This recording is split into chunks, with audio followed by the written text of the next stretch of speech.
વલસાડ જિલ્લામાં નવા વર્ષની ધામધૂમપૂર્વક ઉજવણી કરવામાં આવી। રાજ્યના નાણાં અને શહેરી વિકાસ મંત્રી કનુ દેસાઈએ પોતાના મત વિસ્તાર અને રાજ્યની જનતાને શુભેચ્છાઓ પાઠવી હતી।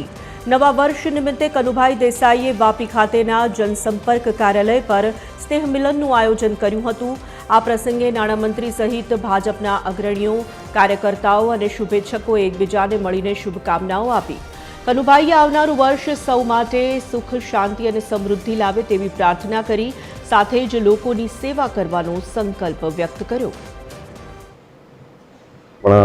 ગુજરાતના પનોતા પુત્ર અને માનનીય વડાપ્રધાન શ્રી માનનીય મોદીજીએ આપેલા સૌનો સાથ, સૌનો વિકાસ મંત્રને અભિભૂત કરીને રાજનીતિથી વિકાસની રાજનીતિ કરીને એમણે જે દેશના લોકોને સેવાઓ કરી સંતોષ આપવાનો પ્રયત્ન કર્યો છે।